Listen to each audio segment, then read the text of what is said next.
Welcome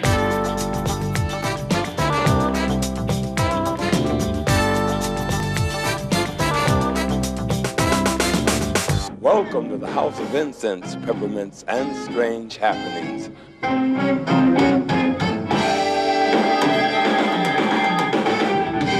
Let's welcome Kunos! Endlich ist es soweit. Die Show geht los im St. Pauli Theater zu Hamburg, mitten auf dem Kiez. Die Heimat von so viel Musik. The 27 Club ist gestartet. Aus tragischem Anlass haben wir jetzt eine wunderbare Show. Viele Künstler, die mit 27 Jahren gestorben sind, aber in ihrem kurzen Leben Musikgeschichte geschrieben haben. Sie erleben wir mit jungen, frischen Musikern neu auf der Bühne. Und wir werden jetzt in das St. Pauli Theater gehen, Ausschnitte erleben, mit den Künstlern sprechen, ihre Gedanken teilen und einfach genießen, was die Jimi Hendrixes, die Janis Joplins und wie sie alle heißen, uns für eine Musik hinterlassen haben.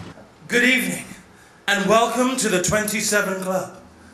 The 27 Club is an exclusive club for all those legendary rock and roll musicians who lived fast, loved hard, but never made it to 28. I hope you're ready for some British rock and roll.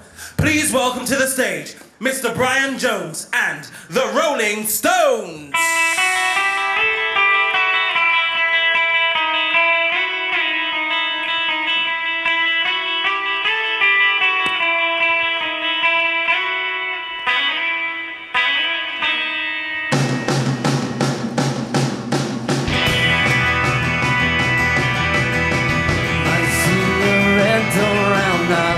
Painted black, no colors anymore, I have them to turn black. I see the girls but I dressed in the summer clothes.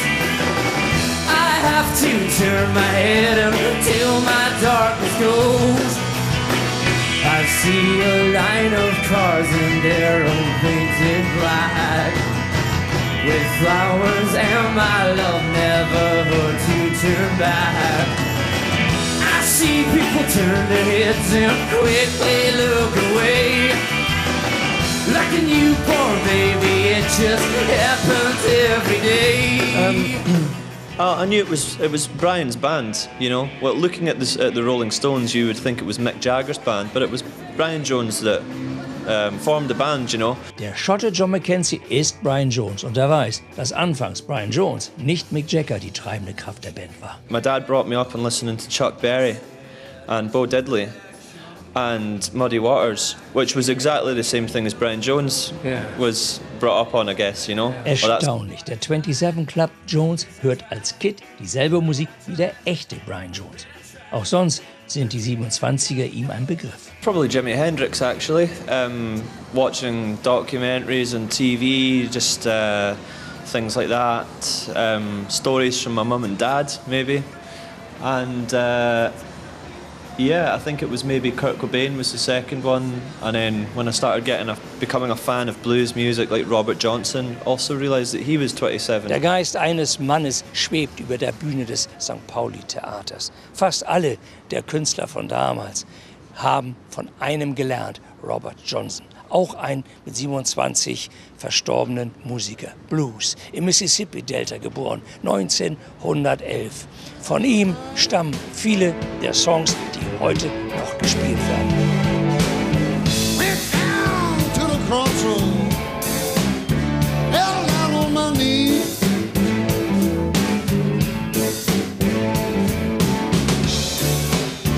Out to the crossroad, held down on my knees.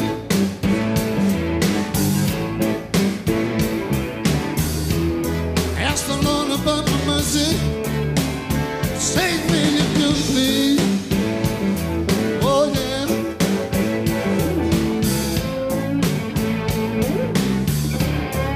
Eric Clapton, 1986, mit dem Robert Johnson-Song Crossroad. Die Legende besagt, an einer Kreuzung, höre Crossroad, hat er seine Seele verkauft, um als Bluesmusiker unsterblich zu werden. Mit 27 starb er 1938 an einer Geschlechtskrankheit. Dachte ich, bis ich mit the Master of the 27 Club, Toby Guff, sprach. 27, but not by drugs, but by syphilis or... No, well, there are three different theories about how he died. There are three different gravestones with his name in Mississippi. Aye. The most popular story is that he was poisoned by strychnine that had been put in the whiskey bottle by the jealous husband of one of his many lovers. So after Robert Johnson had met the devil at the crossroads and done the deal for fame and fortune, whiskey and women, he had, in 1 year, written 29 songs that are all in the rock and roll history of fame. And with that great success, obviously success... 3 Todesmöglichkeiten also. Krankheit, Mord, der Teufel selber. Wir sind bei der Zahl 3. Toby kommt in Rage. Ich lasse es mal so stehen. But there are three theories. We go back to the number 3, the sacred number 3. There were 3 members in the Jimi Hendrix band, there are 3 in Kurt Cobain's band, and Brian Jones and Jim Morrison died on the 3rd of July, the same day. And there are 3 different theories of how Jim Morrison died. In a bathtub, in a toilet, in a nightclub, and he was carried back to his hotel by dealers. And the third, that he disappeared. And perhaps you can see him. If you Google on YouTube... You studied it all. Yeah, there are sightings of Jim Morrison at festivals and in car parks. Yeah. I thought I saw him walking down the Reeperbahn a few days ago. Maybe he'll be in the St. Pauli Theatre watching us perform the story of his life.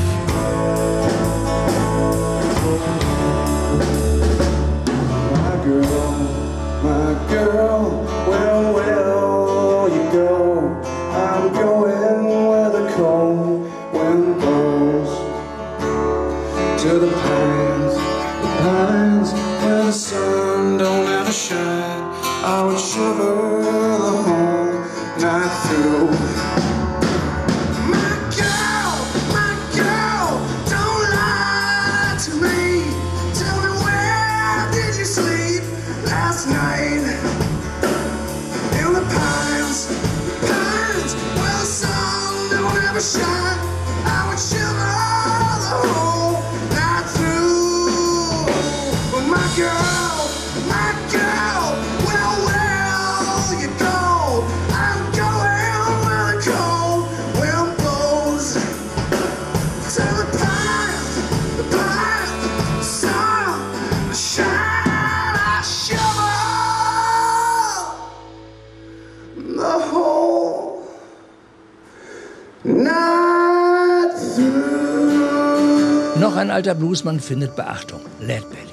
Nirvana hat bei der MTV Unplugged schon 1994 seine Volkslied-Adaption gesungen. Where Do You Sleep Last Night? Even McKenna ist der Kurt Cobain der 27 Show. No, I'm a massive grunge fan. My favourite band is Pearl Jam. I see. When I was 12, 13, I mean, I loved Jimi Hendrix. I got into Hendrix and Nirvana around about the same time. But because I'm a guitarist as well, that was the kind of music that inspired me to start playing the guitar. So, because it's really heavy guitar-driven music. I see. Also first the guitar and then the singing? Yes.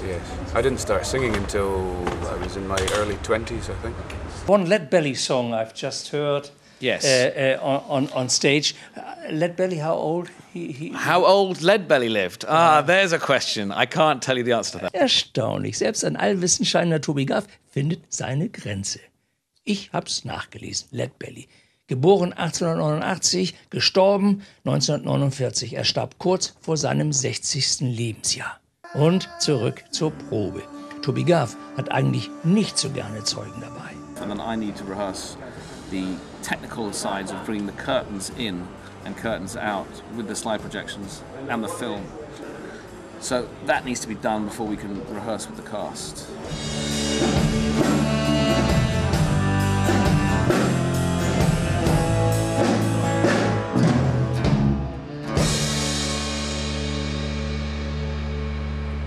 Thank you.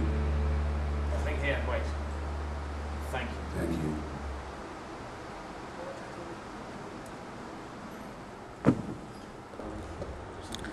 The act of rehearsal is a secret process. We don't like people watching. The magic. A magician never reveals his tricks. Of course, there is something to discuss also. Yes. Hätte ich die Kamera nicht laufen gelassen, wäre der Nachwelt Folgendes erspart geblieben. Kurt addressed his suicide note to his childhood friend Bodda, ended with the lines, "It's better to burn out than to fade away." The next member of the 27 Club brought the 27 Club right up to date. Fly the curtain out, Alistair curtain up, and Amy should be on stage. So we've got